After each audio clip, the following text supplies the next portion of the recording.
और दिल्ली से चलता है देश। दिन भर दिल्ली। नमस्कार, स्वागत है आपका भारत समाचार में। आप देख रहे हैं मेरे साथ दिन भर दिल्ली। आज बात करेंगे मायावती के सीक्रेट प्लान की। आपको बताएंगे कि एमएलसी इलेक्शन के लिए अखिलेश ने कौन सी रणनीति बनाई है, बीजेपी ने किसे एमएलसी प्रत्याशी बनाया है, शिवपाल सिंह यादव ने अखिलेश को लेकर क्या कुछ कहा। तो चलिए शुरू करते हैं दिन भर दिल्ली।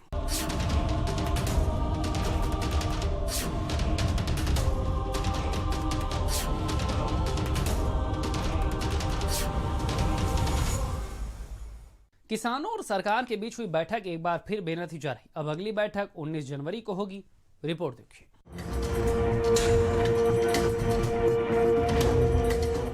किसानों और सरकार के बीच हुई बैठक एक बार फिर बेनतीजा रही और एक बार फिर किसानों को अगली तारीख मिल गई। अब अगली बैठक 19 जनवरी को होगी।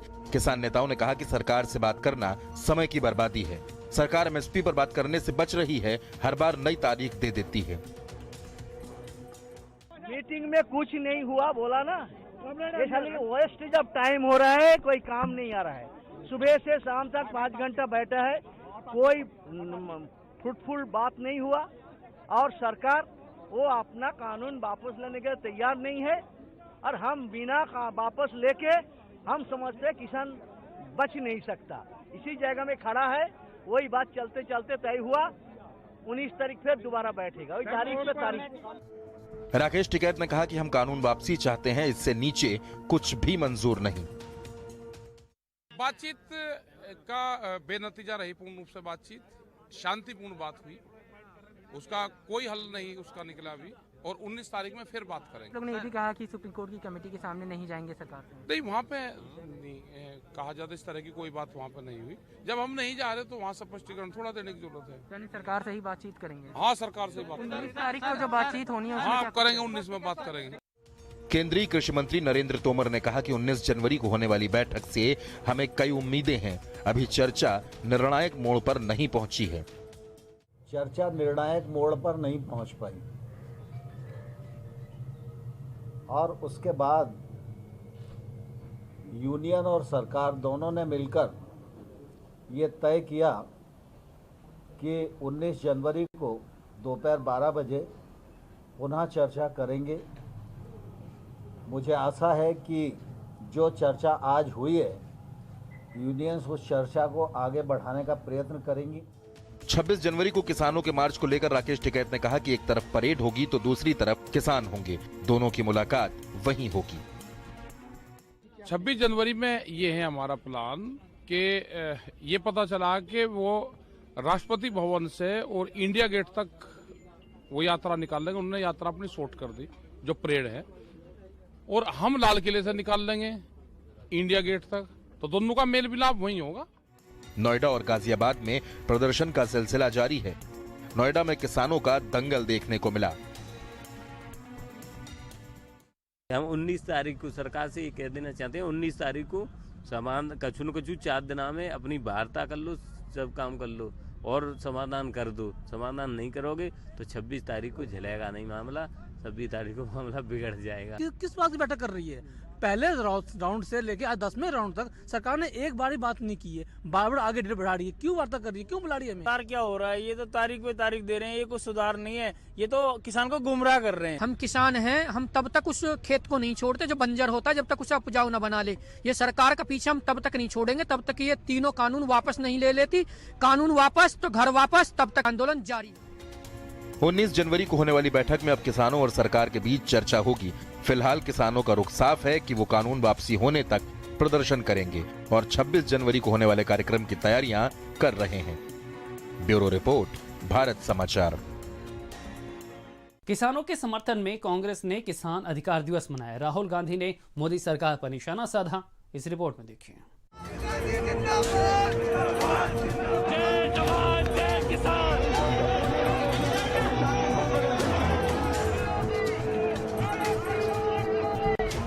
कृषि कानूनों के खिलाफ कांग्रेस ने किसान अधिकार दिवस मनाया और पूरे देश में प्रदर्शन किया। दिल्ली में इस प्रदर्शन की कमान राहुल गांधी और प्रियंका गांधी ने संभाली। दोनों नेता सड़क पर उतरे। कांग्रेसियों को रोकने के लिए पुलिस ने बैरिकेडिंग की थी। राहुल गांधी ने मोदी सरकार पर जमकर हमला बोला। ये जो 3 कानून हैं, ये किसान को खत्म करने के कानून हैं। इस देश को आजादी किसने दी, ये सवाल है। इस देश को आजादी अंबानी अदानी ने नहीं दी है। इस देश को आजादी किसान ने दी है। नरेंद्र मोदी और उनके 2-3 उद्योगपति मित्र, जो भी आपका है वो आपसे छीनने जा रहे हैं। मीडिया में देखिए, आईटी में देखिए, रिटेल में देखिए, पावर में देखिए, पूरे हिंदुस्तान में देखिए, आपको 4-5 लोग दिखेंगे। 4-5 बड़े बिजनेसमैन हैं और नरेंद्र मोदी हैं, और बाकी कोई है ही नहीं। ना किसान है, ना मजदूर है, ना कि बाकी बिजनेस वाले हैं। चंडीगढ़ में प्रदर्शन कर रहे कांग्रेसियों पर वाटर कैनन चलाया गया तो लखनऊ में कांग्रेसियों को हिरासत में ले लिया गया। जिस तरह से कांग्रेस किसानों के समर्थन में महामहिम राज्यपाल के यहाँ जाना चाहती है, हमारे प्रदेश अध्यक्ष को, हमारे हजारों कार्यकर्ताओं को योगी सरकार के इशारे पर रोका जा रहा है। ये दमन जहाँ किसान आंदोलन के साथ किया जा रहा है, वहाँ उत्तर प्रदेश में भी किया जा रहा है, जिसे कांग्रेस पार्टी बर्दाश्त नहीं करेगी। हमारा मार्च होगा, सरकार लाख जतन कर ले, कोई भी जतन कर ले, हमें गिरफ्तार कर ले, हम राहुल गांधी के सिपाही हैं, डरने वाले नहीं, दबने वाले नहीं। ये सरकार विदेशी हाथ की कठपुतली बनी हुई है, विदेशों के इशारे पर किसानों की जमीन को कब्जा करना चाहती है। हम इनके मंसूबों पर कामयाब नहीं होने देंगे। वहीं कांग्रेस के प्रदर्शन और राहुल गांधी के बयान पर पलटवार करते हुए नरेंद्र तोमर ने कहा कि राहुल के बयान पर कांग्रेस खुद हंसती है। राहुल को कम से कम 2019 का अपना घोषणा पत्र पढ़ लेना चाहिए। राहुल गांधी के बयान पर और राहुल गांधी के कृत्य पर पूरी कांग्रेस सिर्फ हंसती है और उनका उपहास उड़ाती है। मैं आपके माध्यम से राहुल गांधी को कहना चाहता हूं कि 2019 में कांग्रेस पार्टी के मैनिफेस्टो में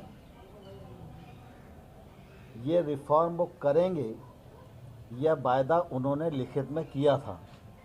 अगर उनको याद ना हो तो वो अपना मैनिफेस्टो उठाकर दोबारा से पढ़ लें। राहुल ने कहा कि किसानों का हौसला न टूटा है और न टूटेगा, बल्कि सत्ता का अहंकार जरूर टूटेगा। ब्यूरो रिपोर्ट, भारत समाचार। अखिलेश यादव ने दावा किया है कि सपा दोनों एमएलसी सीट पर जीतेगी और 2022 में सरकार भी बनाएगी। रिपोर्ट देखिए।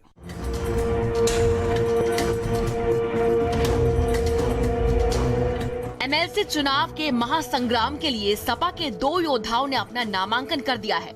मुख्य प्रवक्ता राजेंद्र चौधरी और पूर्व मंत्री अहमद हसन ने नामांकन किया। सपा ने दावा किया है कि दोनों सीटों पर सपा चुनाव जीतेगी। लगता नहीं है, हमारे पास समर्थन है, पर्याप्त समर्थन हमारे पास है और उसी के दम पर हमारे उम्मीदवार बहुत आसानी से चुनाव जीत जाएंगे। अखिलेश यादव ने कहा कि दोनों सीटों पर हमारे प्रत्याशी जीतेंगे, इस बार पर्चा खारिज नहीं होगा। समाजवादी पार्टी के दोनों प्रत्याशी आदरणीय अहमद हसन जी और समाजवादी पार्टी के प्रवक्ता राजेंद्र चौधरी जी ने नॉमिनेशन किया है। हमें उम्मीद है कि समाजवादी पार्टी के दोनों प्रत्याशी जीतेंगे। आने वाले चुनाव में दोनों प्रत्याशी जीत करके सदन में जाएंगे। अखिलेश यादव ने केंद्र सरकार पर हमला बोलते हुए कहा कि किसानों के साथ अन्याय हो रहा है।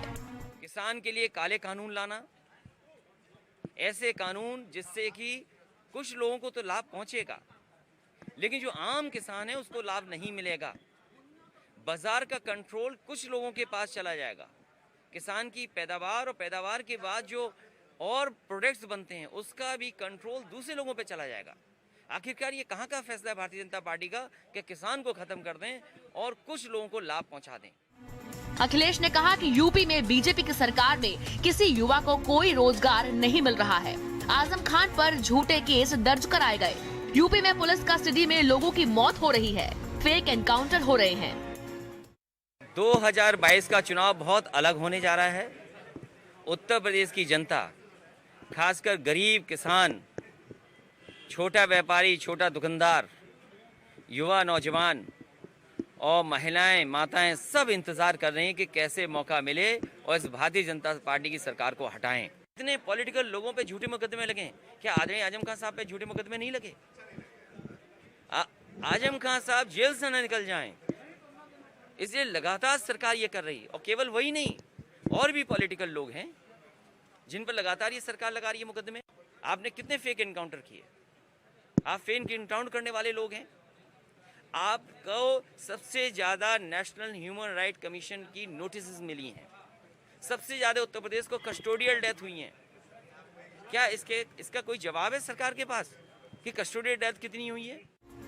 अखिलेश ने कहा कि 2022 का चुनाव बिल्कुल अलग होगा। जब जनता परेशान होती है तो वो सरकार को सबक सिखाने का फैसला ले लेती है। यूपी में परिवर्तन बिल्कुल तय है। 2022 के लिए अखिलेश का दावा, यूपी में इस बार परिवर्तन तय। जनता बीजेपी से परेशान है। किसानों के साथ अन्याय हो रहा है। आजम खान पर झूठे केस दर्ज हुए। यूपी में पुलिस कस्टडी में मौतें हो रही हैं। एमएलसी चुनाव में नामांकन के बाद अखिलेश ने दावा किया कि यूपी में 2022 का चुनाव ऐतिहासिक होगा। जनता परिवर्तन के मूड में है और बीजेपी को सबक सिखाने का फैसला कर चुकी है। ब्यूरो रिपोर्ट, भारत समाचार। एमएलसी चुनाव के लिए बीजेपी ने 4 प्रत्याशियों का ऐलान कर दिया है। रिपोर्ट देखिए। एमएलसी चुनाव की महाभारत में बीजेपी भी कूद गई है। बीजेपी वैसे तो 10 सीटें आसानी से जीत सकती है, लेकिन अभी बीजेपी ने अपने सारे पत्ते नहीं खोले हैं। बीजेपी ने अभी सिर्फ 4 प्रत्याशियों के नामों का ऐलान किया है। बीजेपी के प्रदेश अध्यक्ष स्वतंत्र देव सिंह को बीजेपी ने प्रत्याशी बनाया है। हाल ही में वीआरएस लेकर बीजेपी में शामिल हुए मऊ के रहने वाले पूर्व आईएएस अरविंद कुमार शर्मा को भी प्रत्याशी बनाया गया है। बीजेपी नेता लक्ष्मण प्रसाद आचार्य को भी पार्टी ने एमएलसी चुनाव के लिए प्रत्याशी बनाया है। सपा ने अभी मैदान में 2 प्रत्याशी उतार दिए हैं। बीजेपी अभी 6 सीटों पर प्रत्याशी उतारेगी। हालांकि उन सीटों पर अभी मंथन चल रहा है कि प्रत्याशी किसे बनाया जाए। माना यह जा रहा है कि अगले 1-2 दिनों में बाकी सीटों के प्रत्याशियों का भी नाम सामने आ जाएगा। ब्यूरो रिपोर्ट, भारत समाचार। शिवपाल सिंह यादव अपनी पार्टी पीएसपीएल का सपा में विलय नहीं करेंगे। हालांकि वो गठबंधन के लिए तैयार हैं। इस रिपोर्ट में देखिए। पीएसपीएल के राष्ट्रीय अध्यक्ष शिवपाल सिंह यादव ने फिरोजाबाद के जसराना में आयोजित कार्यक्रम में शिरकत की। इस दौरान कार्यकर्ताओं ने शिवपाल का स्वागत किया। शिवपाल सिंह ने जसराना, सिरसागंज, शिकोहाबाद सीट से प्रत्याशियों के नाम का ऐलान भी किया। ओम प्रकाश राजभर और ओवैसी की मुलाकातों और उनके साथ गठबंधन पर शिवपाल ने कहा कि हम चाहते हैं कि समान विचारधारा के लोग एक साथ आएं, लेकिन ओम प्रकाश राजभर और ओवैसी से अभी तक इस मुद्दे पर कोई भी बातचीत नहीं हुई है। लोहियाबादी, चरण सिंहवादी, गांधीवादी, जितने भी लोग हैं भारतीय जनता पार्टी को हटाने के लिए एक हों और तभी हम सब लोग कामयाब हो सकते हैं। क्या ओवैसी और राजभर से अगर बात होती है तो आप उनका प्रस्ताव स्वीकार करेंगे? देखिए, जब बात होगी तब निर्णय कोई किया जाएगा। अभी हमारी बातचीत नहीं हुई। वहीं अखिलेश के साथ आने को लेकर शिवपाल ने कहा कि सपा में प्रसपा का विलय नहीं होगा, हम अलायंस के लिए तैयार हैं। चर्चा बताइए कि एक बार फिर जोड़ी बनने वाली है क्या?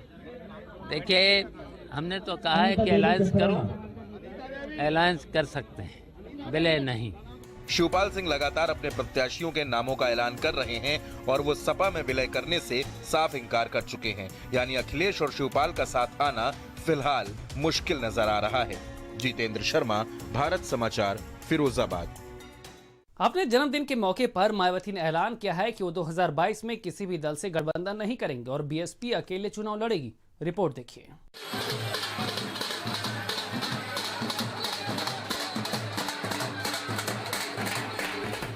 हर बार जश्न की तरह मनाया जाने वाला मायावती का जन्मदिन इस बार सादगी से भरा रहा है।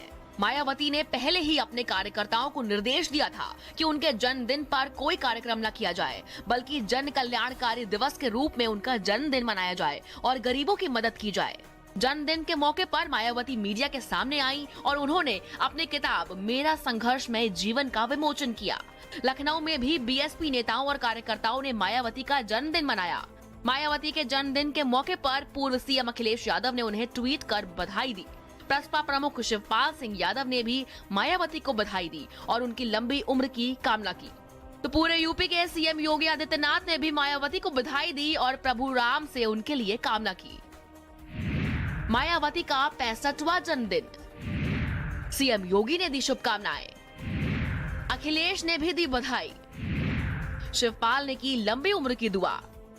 जन्मदिन के मौके पर मायावती ने साफ शब्दों में बड़ा ऐलान किया।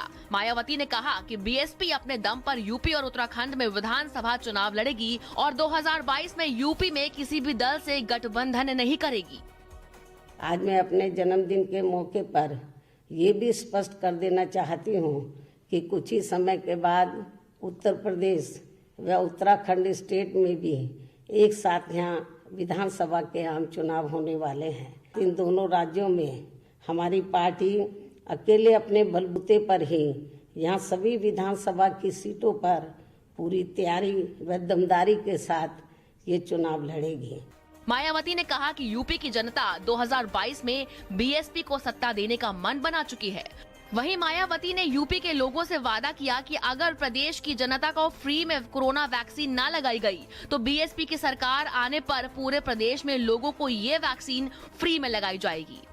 मैं खासकर यूपी के लोगों को एडवांस में ही आज ये भी विश्वास दिलाना चाहती हूँ कि यदि केंद्र व यूपी की वर्तमान भाजपा सरकार भी यहाँ के आम लोगों को ये सुविधा फ्री में नहीं देते हैं तो फिर इस बार यहाँ बीएसपी की सरकार बनने पर इन्हें ये सुविधा फ्री में ही दी जाएगी। जन्मदिन के मौके पर मायावती ने किसानों के आंदोलन को लेकर कहा कि केंद्र सरकार को किसानों की सारी मांगे मान लेनी चाहिए। हमारी पार्टी आज पुनः ये अनुरोध करती है कि केंद्र सरकार को अब इनकी सभी मांगों को जिसमें 3 कृषि कानून वापस लेना खास है तो इनकी सभी मांगों को मान लेना चाहिए तो ये बेहतर होगा, क्योंकि किसान अपने हित व अहित को अच्छी प्रकार से समझते हैं। अकेले चुनाव लड़ेगी मायावती, किसी दल से गठबंधन नहीं। यूपी और उत्तराखंड के लिए प्लान, 2022 में बीएसपी अकेले लड़ेगी संग्राम। फ्री वैक्सीन का मायावती ने किया वादा, केंद्र सरकार से बहन जी की अपील, किसानों की सारी मांगे माने सरकार, 2022 में सरकार बनाने का किया दावा। यूपी में महासंग्राम होने में अब सिर्फ 1 साल बचा है। ऐसे में मायावती के सामने चुनौतियां तमाम हैं कि वो कैसे बीएसपी के सुस्त पड़े संगठन को एक्टिव करेंगी। वो 2007 के दलित मुस्लिम ब्राह्मण समीकरण पर ही मैदान में उतरेंगी या फिर इस बार प्लान कुछ अलग होगा। लेकिन मायावती के लिए 2022 की राहें कतई आसान नहीं है। ब्यूरो रिपोर्ट, भारत समाचार। अखिलेश यादव की धर्मपत्नी पूर्व सांसद डिंपल यादव का जन्मदिन प्रदेश में कार्यकर्ताओं ने धूमधाम से मनाया। रिपोर्ट देखिए। जब फर्रुखाबाद से डिंपल यादव चुनाव हारी तो सियासी पंडितों ने कहा कि डिंपल राजनीति के लिए नहीं बनी, वो भाषण नहीं दे पाती, जनता से जुड़ नहीं पाती। लेकिन धीरे धीरे डिंपल यादव के अंदर कई बदलाव देखने को मिले। डिंपल मंच पर भाषण नहीं देती, वो लोगों से बात करती है। उनके ज्यादातर भाषण आपके अखिलेश भैया से शुरू होकर सपा सरकार पर खत्म होते हैं। जिस वक्त समाजवादी परिवार में झगड़ा मचा हुआ था तब डिंपल अखिलेश के साथ चट्टान की तरह खड़ी हुई। यूपी चुनाव के दौरान जारी हुए सपा के वीडियो अपने तो अपने होते हैं के पीछे भी डिंपल ही थीं। सपा को डिजिटल प्लेटफॉर्म पर मजबूत करने के पीछे डिंपल थीं। डिंपल अखिलेश से काफी अलग हैं, वो सोफिस्टिकेटेड हैं और अखिलेश जमीनी और मिलनसार। डिंपल की मौजूदगी ही है जिसने अखिलेश और डिंपल को यूपी का पावर कपल बना दिया। आज सपा नेताओं को यह स्वीकार करने में कोई गुरेज नहीं है कि अब अखिलेश के बाद जो भी हैं डिंपल ही हैं। कन्नौज की सांसद रह चुकी डिंपल यादव 2019 में यहां से चुनाव हार गईं, लेकिन अब माना जा रहा है कि 2022 के विधानसभा चुनाव में डिंपल फ्रंट फुट पर बैटिंग करती नजर आएंगी। विकास की चाबी डिंपल भाभी, अखिलेश भैया के काम को डिंपल भाभी अंजाम दो जैसे नारे फिर गूंजेंगे। 3 बच्चों की मां डिंपल यादव अपनी सादगी और सरलता की वजह से खासी लोकप्रिय हैं। डिंपल के जन्मदिन के मौके पर पूरे प्रदेश में कार्यकर्ताओं ने उनका जन्मदिन मनाया। अयोध्या में पवन पांडे ने हवन का आयोजन किया और डिंपल की लंबी उम्र की कामना भी की। ब्यूरो रिपोर्ट, भारत समाचार। यूपी में शनिवार से वैक्सीनेशन का काम शुरू होगा, जिसके लिए तैयारियां भी पूरी हो चुकी हैं। रिपोर्ट देखिए। कोरोना ने पूरी दुनिया को झकझोर कर रख दिया था। भारत में लोगों ने इस महामारी का डट कर मुकाबला किया। कई लोगों ने अपनों को खो दिया, कई लोग बेरोजगार हो गए, कई लोग अस्पताल तक पहुंच गए, लेकिन फिर भी देश इस बीमारी के खिलाफ पूरी ताकत से जंग लड़ा। और अब वो वक्त आ गया है जब देश में कोरोना के खात्मे के लिए वैक्सीन आ चुकी है। शनिवार से पूरे देश में कोरोना वैक्सीन लगेगी। इसके लिए तैयारियां पूरी कर ली गई हैं। बात अगर यूपी की करें तो यहाँ पर भी वैक्सीनेशन के लिए तैयारियां हो चुकी हैं। बिजनौर में जब कोरोना वैक्सीन पहुंची तो वैक्सीन का फूलों से स्वागत किया गया। बिजनौर को करीब 17,390 डोज की पहली खेप मिली है। कानपुर देहात में भी वैक्सीन की 7,820 डोज की पहली खेप पहुंचने पर अधिकारियों में खुशी का माहौल दिखा। अधिकारियों ने मिठाइयां भी बांटी। जो वैक्सीनेशन का प्रोटोकॉल है उसका पालन किया जाएगा और उसी प्रोटोकॉल के अनुसार प्रथम चरण में जिन लोगों को वैक्सीनेशन होना है उसी के लिए खेप प्राप्त हुई है। इंतजार के लम्हे बागपत में भी खत्म हुए और बागपत में वैक्सीन पहुंच गई। जिन लोगों के पहले चरण में वैक्सीन लगाई जाएगी उनका ऑनलाइन डेटा पोर्टल पर अपलोड कर दिया गया है। 6,180 की डोज यहाँ पर आ चुकी है। सील्ड वैन में आपने देखा है कि सील्ड वैन में वैक्सीन आई है। वाराणसी में भी कोरोना वैक्सीन लगाने की तैयारियां पूरी हैं। यहाँ पर 6 केंद्रों पर 600 लोगों को टीका लगाया जाएगा। महिला चिकित्सालय है, institute of medical sciences heritage है, BHU है, सेवापुरी में एक हाथी बाजार CSC है, वहाँ पर है, मिसिरपुर है और एक जो है ये पंडित दीनदयाल उपाध्याय हॉस्पिटल। इस तरह से जो है 6 स्थानों पर जो है कल टीकाकरण कार्यक्रम किया जाएगा। यूपी में वैक्सीनेशन की तैयारियां पूरी। 16 जनवरी से लगेगी वैक्सीन। 31,700 स्वास्थ्य कर्मियों को लगेगा टीका। 317 केंद्रों पर यूपी में वैक्सीनेशन होगा। 8,57,000 हेल्थ वर्कर्स को वैक्सीन लगेगी। स्वास्थ्य मंत्री जय प्रताप सिंह ने बताया कि यूपी में कोविशील्ड की 10,55,000 और कोवैक्सीन की 20,000 डोज आई हैं। प्रधानमंत्री जी उसका शुभारंभ करेंगे सुबह के समय में और उसके बाद हमारे यहाँ 317 केंद्रों पर 100 लोग के 100 की संख्या में हम कल प्रारंभ करेंगे। वो 31,700 की संख्या होगी कल के लिए। उत्तर प्रदेश में 10,55,500 कोविशील्ड के वैक्सीन आए हुए हैं और कोवैक्सीन का 20,000 वैक्सीन हम लोग को उपलब्ध हो चुका है। सारे सेंटरों पर हमारे पहुंच भी चुका है। CHC लेवल तक भी ये पहुंच चुका है।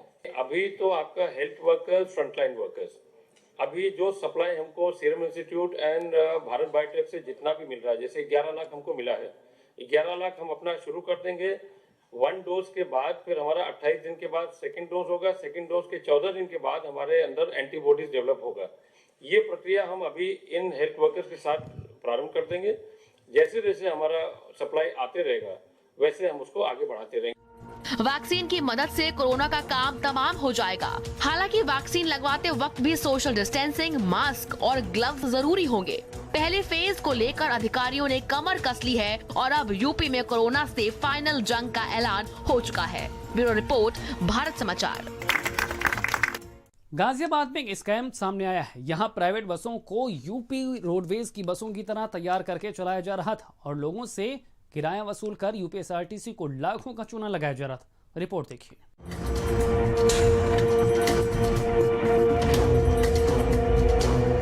अगर आप यूपी रोडवेज की बसों में सफर करते हैं तो आपको उनका रंग, उनका बनावट और उनके अंदर का नजारा तो याद ही रहता होगा। लेकिन अगर आप गाजियाबाद में हैं तो आपके लिए अंदाजा लगाना मुश्किल हो जाएगा कि आप यूपी रोडवेज की बस में सफर कर रहे हैं या फिर किसी ऐसी प्राइवेट बस में जिसे यूपी रोडवेज बस की शक्ल दी गई है। हम आपको पूरा मामला बता देते हैं। असल में गाजियाबाद में कौशाम्बी बस डिपो में ऐसी बसें चलती हैं जो यूपी रोडवेज की तरह ही होती हैं। बस ड्राइवर और कंडक्टर लोगों से रोडवेज का किराया वसूलते हैं। और परिवहन विभाग को लाखों की शपथ लगाते हैं। पुलिस ने फर्जीवाड़े के इस मामले में 7 लोगों को गिरफ्तार किया है। इससे पहले भी गाजियाबाद पुलिस ने ऑपरेशन चक्रव्यूह चलाकर 420 करने वाले ऐसे बसों के संचालकों के खिलाफ कार्रवाई की थी। पुलिस ने धारा 419, 420 और 406 के तहत मुकदमा दर्ज किया है। वरिष्ठ पुलिस अधीक्षक महोदय के द्वारा कार्रवाई कराई गई, जिसमें कुछ बसों को पकड़ा गया है। एआरएम रोडवेज के तहरीर लेकर के इनके खिलाफ 420 का मुकदमा पंजीकृत कराया जा रहा है। कुछ बसों का चालान भी किया गया है। आगे भी कार्रवाई जारी रहेगी। गाजियाबाद में फर्जी बसों का खेल, यूपीएसआरटीसी को लगा रहे लाखों का चूना। रोडवेज बसों जैसा ही किया तैयार। 7 आरोपियों को किया गया गिरफ्तार। बस है जो कि इस वक्त लिंक रोड थाने में खड़ी है और इसको बस को बीच जो है वो चेकिंग के दौरान पकड़ा गया। अगर आप इस बस को शुरू से देखना शुरू करेंगे तो कौशाम्बी डिपो और मेरठ लिखा हुआ है। हालांकि कौशाम्बी डिपो की बस नहीं है, ना ही ये बस डिपो में एंटर करती है। उत्तर प्रदेश परिवहन की बजाय परिवर र लिखा हुआ है, जिसे कि आप अगर आप देखें तो उसको पेंट से मिटाया गया और जो लोगो बनाया गया है परिवहन निगम का वो भी इनकम्प्लीट है। ऐसे में ये बस अगर आप फौरी तौर पर देखेंगे, जो सवारियां यहाँ पर आती हैं वो अगर इसे देखेंगी तो वो साफ समझते हैं कि ये उत्तर प्रदेश परिवहन निगम की बस है और इसमें वो बैठ जाती है। और साइड में भी इन बसों के अगर आप देखें तो उत्तर प्रदेश परिवहन लिखा हुआ है, जबकि परिवहन निगम पूरा लिखा होना होता है, जो कि अगर ये वाकई रोडवेज की बस होती है तो। असल में चेकिंग के दौरान ये बसें पुलिस की नजर से कैसे बच जाती हैं, ये भी एक अहम सवाल है। वहीं सवारियां रोडवेज की ही बस समझकर इन बसों में बैठ जाती हैं और जाने अनजाने में वो इन प्राइवेट बस वालों को रोडवेज बस का ही किराया दे देती हैं। अब देखना ये होगा कि आगे इन बस वालों पर क्या कार्रवाई होती है। इसके अलावा जो ट्रैफिक पुलिस की यूनिट्स थी उसको शामिल किया गया था, तब जाकर के ये 3 बसें पकड़ी गई और ऐसी बसें लगातार अप्लाई करती रहती हैं, जो कि हकीकत में कई लाखों रुपए का चूना लगाती हैं। ऐसे में सवाल ये भी उठता है कि आखिर इन बसों का संचालन 1-2 दिन से तो हो नहीं रहा था, लंबे समय से हो रहा था, तो फिर इनके ऊपर कार्रवाई क्यों नहीं हो रही थी। कैमरा पर्सन सत्येंद्र के साथ लोकेश राय, भारत समाचार गाजियाबाद।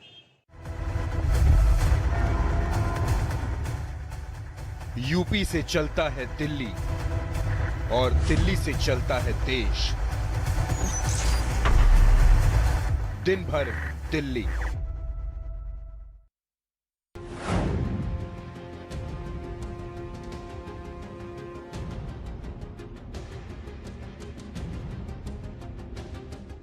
ऊपर वाले ने इंसान को बनाया, हम रिश्ते बनाएंगे एक दूसरे से।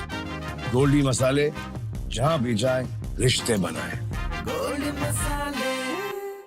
बहन कुमारी मायावती जी के 65वें जन्मदिन की हार्दिक शुभकामनाएं। निवेदक अमर विश्वकर्मा, घुटारी विधानसभा महासचिव।